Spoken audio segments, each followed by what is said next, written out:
Welcome to the Pulse of the Parish podcast. I am Elizabeth Dotrieve with the St. Bernard Chamber of Commerce. Joining me today is Mac Link. Hi. Want to tell us a little bit about yourself, Mac? Hi, my name's Mac. I'm the owner of NOLA Digital Marketing and SEO. We're a local digital marketing company. We specialize in search engine optimization, website design, and helping businesses build revenue through digital marketing techniques. Awesome. So you want to tell us a little bit what we're here to talk about today? We are here to teach people how to put together or build a marketing plan for their business. Specifically, we're going to be focusing on how they build revenue as well. And this is going to be for small businesses and for large businesses. It doesn't matter where you are in the process. Awesome. Well, I am very excited to hear from you and about this topic. Everybody likes to build a little revenue. So let's dive right in. Yeah.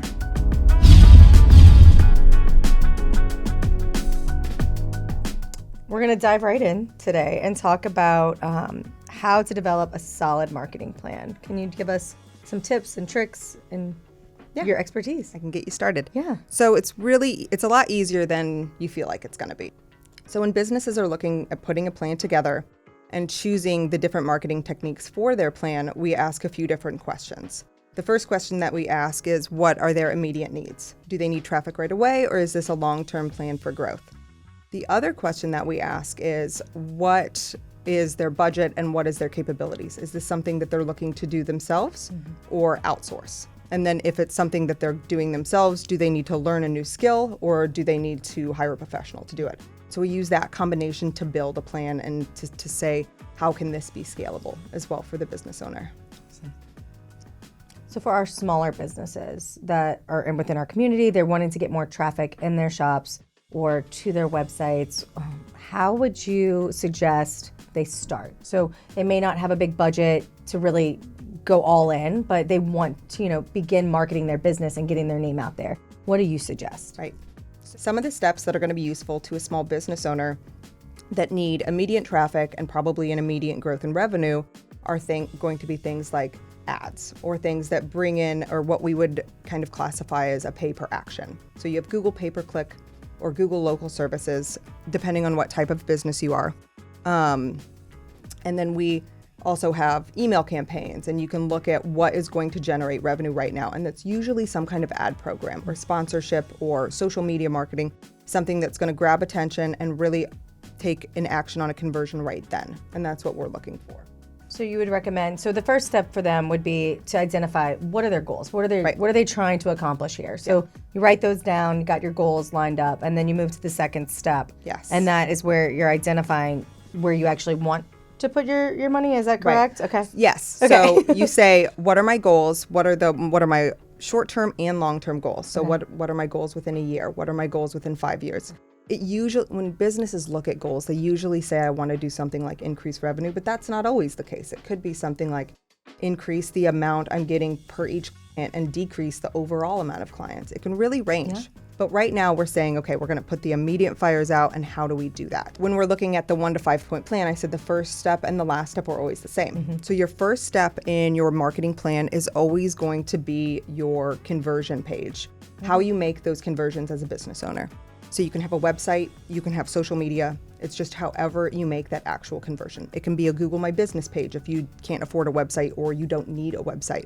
Not every business needs a traditional website to make that conversion, especially if you're a local service business and, for example, you're a plumber or an electrician or you have a construction company.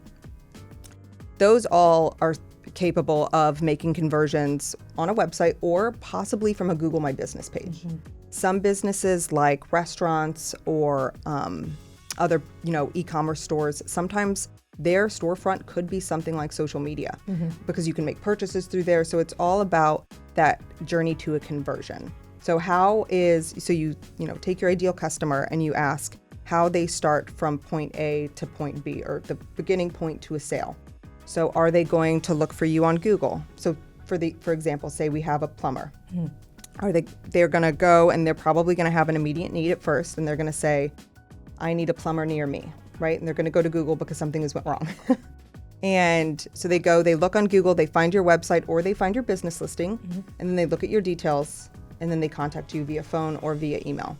And so that's the conversion path that I'm talking about. It's what are the steps that people go through to hire you. And so it's, if you're a restaurant, are they looking on Google Maps, or are they looking on like a different website for recommendations? Like, what's that path to them saying, I want to go here? And what information is necessary for them to do that? Mm-hmm. Almost all businesses need something like a Google My Business page just for the verification process, for people to say, you know, I need to find directions to this place, or I need to find a phone number, or I need to find like how to get to their website. Yeah, it legitimizes them, and it makes it easier for the customer to get to them. Everyone uses Google. Everyone, that's the first thing that you go, like, where's this? Yeah, and then it's all there. So that makes sense for them to have that page for sure. Yeah. So then you move into the step 2. Step 2 is typically something like, we start and we say, what are your immediate needs? Step 2 and step 3 are usually putting out fires or solving immediate problems. Okay. So they're an ad program. We love Google ads. Social media ads can be really great. It's just where your ideal customer is sitting. And through steps, 2 to 4 or 2 to 6, however many steps you have in between on your marketing plan, what you really ask is, where is my ideal customer sitting? And that's really the key here. So we've got step 1, 2, 3, 4, 5, 2, 3, 4 is going to be your marketing actions. But how do you know what to choose and what to choose first? So we said we're going to solve an immediate need first. Mm-hmm. But then we say, okay, where do I think they're sitting? Where do I think my customers are looking? For example, an attorney, right? Their customers, it's very need-based. Mm-hmm. So their customers are going to Google and saying, traffic attorney, New Orleans, and they're looking on Google first. They're probably not going to social media right away, or that's probably a later step for that conversion process. But you're looking at saying, how do I get in front of, their immediate need? Yeah. And for some businesses, specifically local service businesses, you see that process really start on Google. Mm-hmm. But for others, it may start on social media. For, restaurants or e-commerce businesses, that journey may begin on social media instead of a search engine. It just depends on where your ideal customer is sitting. And that, it sounds like such a simple question, but it really is. You just think about yourself and think about how you search for things. Like, if I need a plumber, am I asking my friends first, or am I going to social media, or am I going to Google very specifically? And I know we're talking about social media here. I think also a good point would be bring up identifying the age group of your clients or your customers that you want to come in. Yes. And really figuring out what platform they're on. Right. There's lots of platforms That's exactly out there. right. Yeah, that's such a good point. Social media is such a broad term now, and there's so many different ways, and there's so many different ways to advertise things. Like, I know myself, I go to TikTok if I'm looking for product reviews or something like that to solve a problem. And so you've got to really put yourself in the mind of a buyer and say, if I'm buying this, where would I sit? Yeah. Or where am I looking? Because we all have a certain set of behaviors that we kind of adhere to. Like, if my toilet is overflowing, I'm calling the plumber that I found on Google. I'm not asking my friend first. I'm just going to go and see who's open right now. Yeah. Or if I have more time to research, I might be going on Google, an attorney, and do my due diligence. Or going to social media, or going to whatever platform, Facebook, Instagram, or TikTok for those things. And that's a good question to look at yourself and say, like, how am I making this purchase as an example for how people are finding you? Yeah. So we've kind of we touched base on steps 1 and 2 and 3 at this point of which platform that you're using, things like that. Where are you getting your customers? We can move now into the next step. So will you tell us a little bit about SEO? And first, tell us what SEO is. Yes. Because some of our listeners may not be aware. So SEO is search engine optimization. It's the practice of improving and building your website to increase your rankings that will also increase revenue, or that is the goal long term. And it can be a really wonderful tactic for business growth over time, but it's also something that you don't see immediate results with, and that's more of a long-term plan for marketing. That's why with most businesses, when we're saying, okay, we've got step 1 is your website, step 2 is Google ads, step 3 is social media marketing, and step 4 can be something like SEO. And you don't roll all these things out at the same time. Step 1 happens first, step 2 happens, 3, and then 4 is something that you roll out after all of those things have started to work. Because with SEO and with a lot of other long-term lead generation plans, you're not paying per action, and that can be really nice, and it can be a big relief for the business owner to say, I know that I'm building the immediate needs, and I'm also building the long-term needs. So the goal is eventually you spend less on the advertising over time. And that's where you really see your big profit grow. Big profit grow. So once when you're moving into the SEO, would it be safe to say that you're going there last or increasing your SEO last because at that point you've got your website up, you've got your Facebook up, you've got all your social media platforms, and at that point you feel good about them. Right. You feel good when somebody goes to them. You're like, all my information's there now. Foundation. Everything's solid. They're gonna find my phone number. They're gonna find my all the details about my business, and then you push the SEO and you try to really get people to those platforms at that point. Right.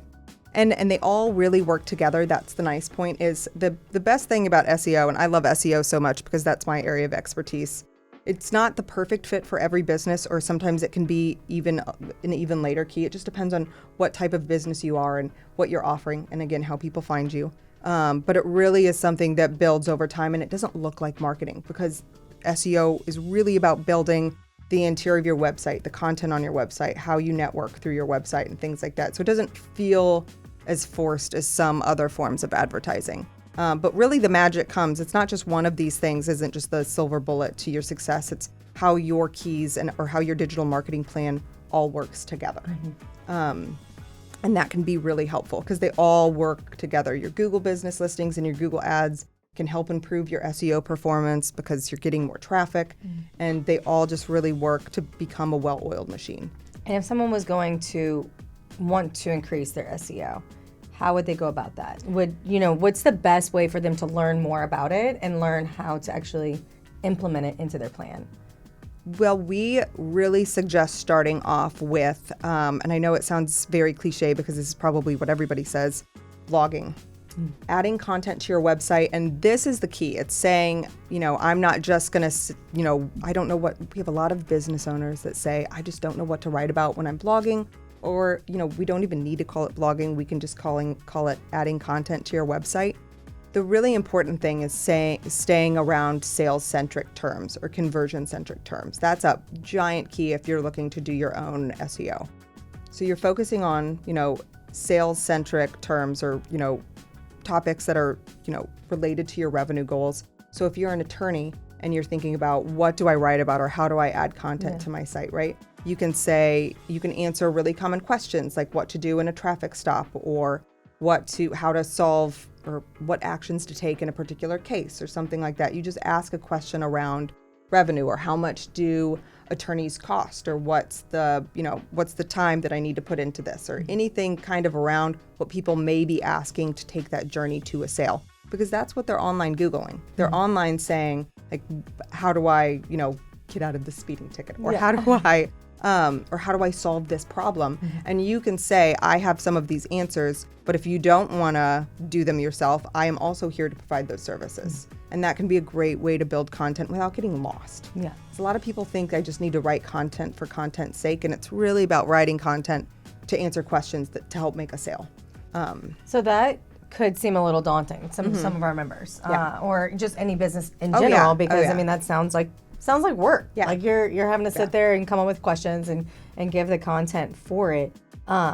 Would it be safe to say that if they're constantly updating their website and putting more information, so say they are a lawyer, so putting on their types of cases that they're working on, reviews from customers, those types of, would that help with it, or is blogging really where it's at? Well, blogging isn't. So, and I said blogging, and I almost wanted to take it back right away. It's just adding content to your website in general. Just adding.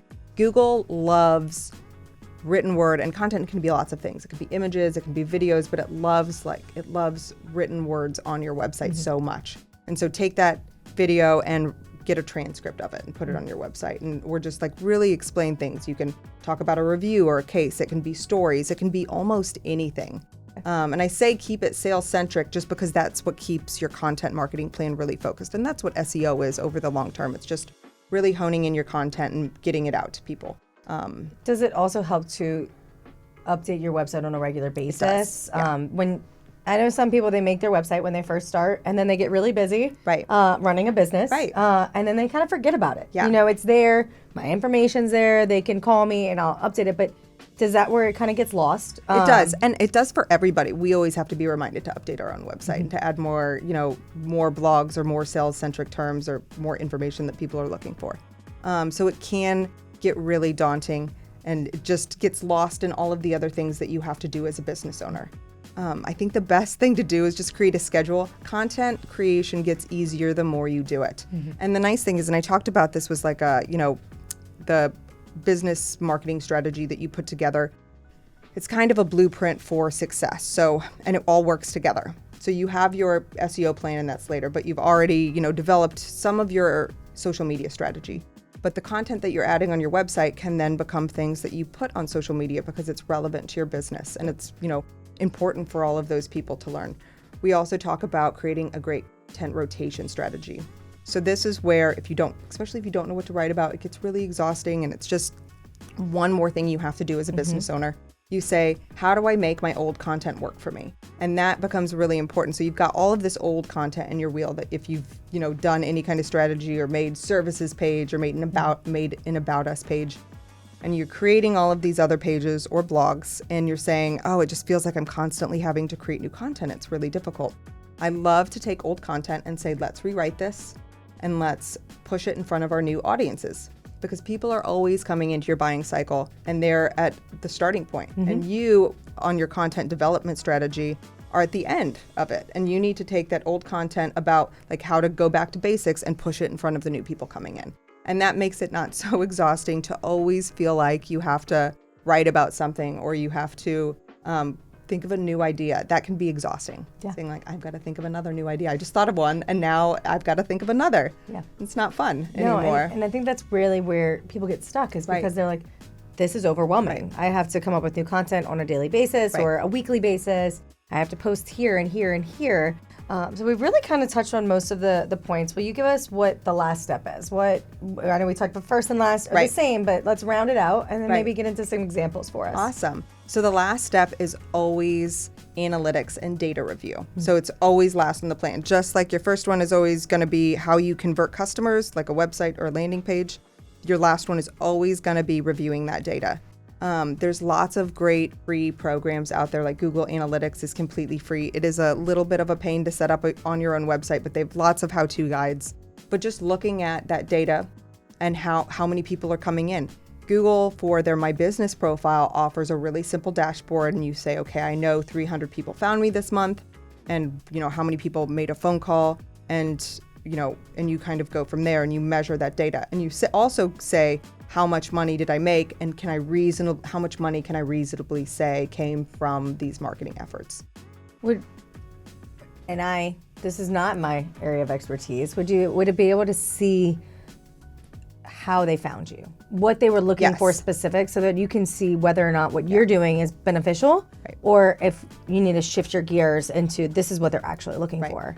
So depending on the platform that you're using as your measuring tool, Google has a lot of free tools, a little bit complicated, but everybody can dive in. They've got lots of free courses on them.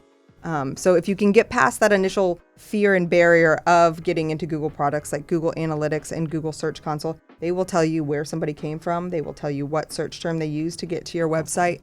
And Facebook and a lot of social media platforms offer some tools that probably don't go as in-depth as something like Google Analytics or Search Console, but they can get close. Yeah. You can make reasonable assumptions from them. And for those, you can actually see how much engagement certain posts got, things like that. So at that point, you can kind of make your own assumptions of this is what they love, this is what they don't love. They're more excited about this. They want to dive deeper in, or how did they initially, the biggest question or the biggest thing that we can find insights from is how did they initially interact with your brand? Was it from one of those content pieces that you made about a revenue-centric term, or was it from your front page?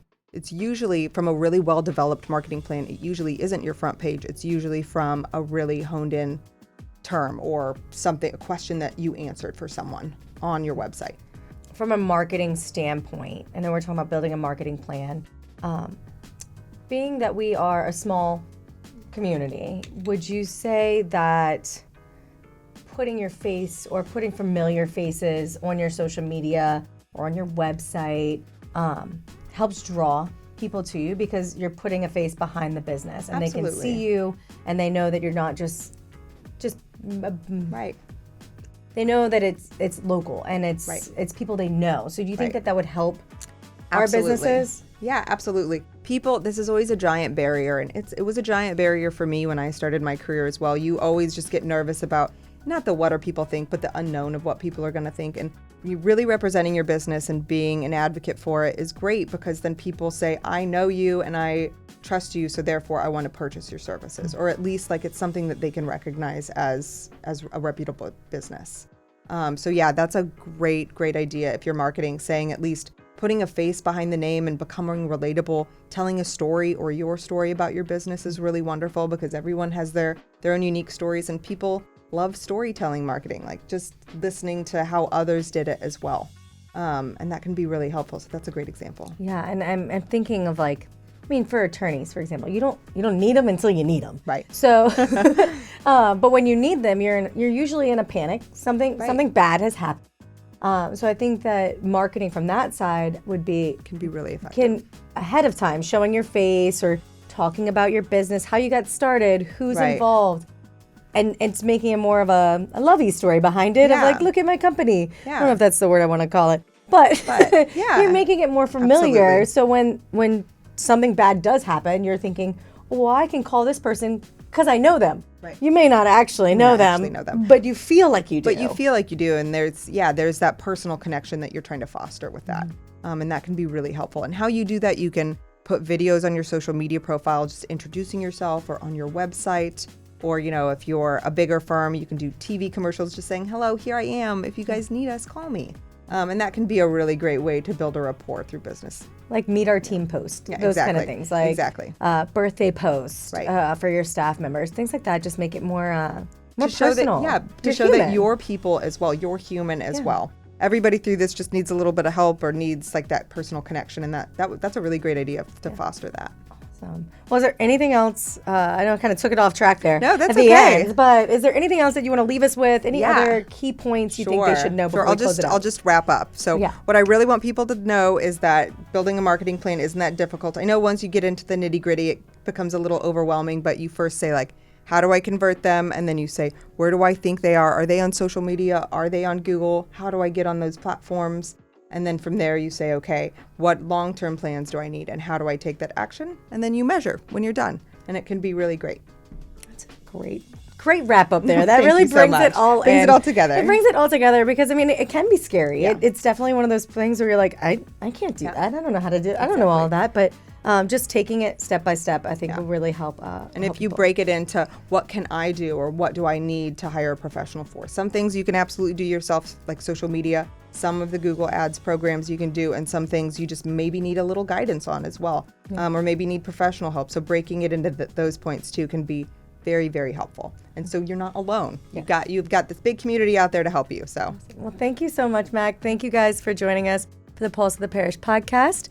Make sure you subscribe to our channels so you can be aware of when the next podcast comes out. Thanks.